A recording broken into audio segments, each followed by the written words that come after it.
Hello, welcome back to our Venuvanam YouTube channel. இன்றைக்கி நம்ம Venuvanam YouTube channel என்ன வீடியோ பார்க்க போகிறோன்னா, அதாவது கலைஞர் மகளிர் உரிமை தொகைக்காக நம்மளுடைய ஆதார் எண் எந்த பேங்க் அக்கௌண்ட்டோட லிங்க் ஆகிருக்குங்கிறதையும், ஒருவேளை நம்ம அதுக்கு எலிஜிபிள் இல்லாமல் தவறுதலாக ரிஜெக்ட் பண்ணியிருந்தால் நம்ம எப்படி மேல்முறையீடு பண்ணலாம் அப்படிங்கிறத பற்றியும் பார்க்க போகிறோம். வாங்க வீடியோக்குள்ளே போகலாம். நம்ம ஆல்ரெடி ஒரு வீடியோ போட்டிருந்தோம். கலைஞர் மகளிர் உரிமை தொகை வர்ற 12ஆம் தேதி எல்லாருடைய அக்கௌண்ட்லேயும் வரவு வைக்கிறாங்க அப்படிங்கிறத சொல்லியிருந்தோம். அதுக்காக ட்ரையல் பார்க்குறதுக்காக யாருக்கெல்லாம் எலிஜிபிள் இருக்கோ அவங்களுடைய அக்கௌண்ட்டுக்கு ₹1 அக்கௌண்ட்டில் போட்டிருப்பாங்க அப்படிங்கிற விஷயத்தையும் நம்ம சொல்லியிருந்தோம். அதே நேரத்தில் ஆதார் கூட லிங்க் பண்ணியிருக்கக்கூடிய பேங்க் அக்கௌண்ட்டுக்கு தான் ஏறும். நீங்கள் ஃபார்மில் எழுதி கொடுத்தா பேங்க் அக்கௌண்ட்டுக்கு ஏறாதுங்கிறதையும் நம்ம சொல்லியிருந்தோம். இதில் நிறைய பேருக்கு என்ன டவுட்னா, நம்ம ஆதாரோட எந்த பேங்க் லிங்க் ஆகிருக்குங்கிற டவுட்டு நிறைய பேருக்கு இருக்குது. ஸோ அந்த நம்ம ஆதார் கார்டு எந்த பேங்க்கோட லிங்க் ஆகிருக்குங்கிறத நம்ம இப்போ எப்படி பார்க்கலாங்கிறத பார்க்கலாம். அதுக்கப்புறம் நீங்கள் அந்த அக்கௌண்ட்டில் அந்த ₹1 ஏறி இருக்காங்கிறத செக் பண்ணிக்கோங்க. உங்கள் மொபைலில் கூகுள் க்ரோம் ஓப்பன் பண்ணிக்கோங்க.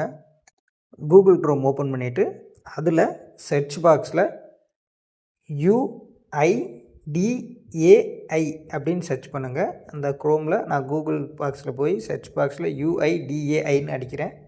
அதில் மை ஆதார் லாகின் இருக்கக்கூடிய அந்த ஆப்ஷனை கிளிக் பண்ணுங்கள். கிளிக் பண்ணோன்னா உங்களுக்கு இந்த மாதிரி ஒரு ஆப்ஷன் ஓப்பன் ஆகும். அதில் பேங்க் சீடிங் ஸ்டேட்டஸ் அப்படிங்கிற ஒரு ஆப்ஷன் இருக்குல்ல, அதை கிளிக் பண்ணிங்கன்னா உங்களுடைய ஆதார் நம்பர் டைப் பண்ணுற மாதிரியான ஒரு ஆப்ஷன் ஒன்று க்ரியேட் ஆகும். அதில் உங்களுடைய ஆதாரில் இருக்கக்கூடிய 12 டிஜிட்ஸ் ஆதார் நம்பரை டைப் பண்ணிக்கோங்க. அதில் டைப் பண்ணிவிட்டு கீழே இருக்கக்கூடிய என்டர் கேப்சாவில் சைடில் இருக்கக்கூடிய அந்த கேப்சாவை அப்படியே டைப் பண்ணிக்கோங்க. அதில் என்ன மாதிரி இருக்கோ அதை அப்படியே டைப் பண்ணிக்கோங்க. டைப் பண்ணிவிட்டு லாகின் வித் ஓடிபின்னு இருக்கிறத கிளிக் பண்ணிங்கன்னா நீங்கள் ஆதாருக்கு எந்த நம்பர் கொடுத்துருக்கீங்களோ அந்த நம்பருக்கு ஓடிபி வரும். இப்போ உங்கள் மொபைலுக்கு வந்திருக்கக்கூடிய அந்த 6 டிஜிட் ஓடிபியை டைப் பண்ணிவிட்டு லாகின் கொடுத்துருங்க. லாகின் கொடுத்தோன்னே ஃபஸ்ட்டு இருந்த மாதிரி பாக்ஸ் ஓப்பன் ஆகிரும். மறுபடியும் அதில் பேங்க் சீடிங் ஸ்டேட்டஸ்ன்னு இருக்கக்கூடிய அந்த ஆப்ஷனை மறுபடியும் கிளிக் பண்ணிங்கன்னா உங்கள் ஆதார் கார்டு எந்த பேங்க்கோட லிங்க் ஆகிருக்கு அப்படிங்கிறது எல்லா டீட்டெயிலுமே வந்துடும்.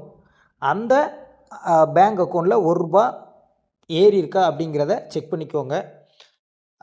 அதுக்கப்புறம் வர்ற 12ஆம் தேதி உங்களுக்கு அக்கௌண்ட்டில் அந்த ₹1000 வரவு வைக்கலைன்னா உங்களுக்கு எந்த பகுதியோ அந்த பகுதி கோட்டாட்சியர்கிட்ட மேல்முறையீடு செய்யலாம். அதாவது ஆர்டிஓன்னு சொல்லக்கூடியவங்ககிட்ட நம்ம மேல்முறையீடு செய்யலாம். உங்களுக்கு தகுதி இருந்தும் தவறுதலாக உங்களை நிராகரிச்சிட்டாங்கன்னா நீங்கள் ஆர்டிஓட்ட விண்ணப்பித்து மறுபடியும் நம்ம அதில் பயனாளியாக நாம் இணைஞ்சிக்கலாம். இந்த வீடியோ பிடிச்சிருந்தா மறக்காமல் உங்களுக்கு தெரிஞ்ச எல்லாருக்குமே ஷேர் பண்ணுங்கள், சப்ஸ்கிரைப் பண்ணுங்கள். நன்றி.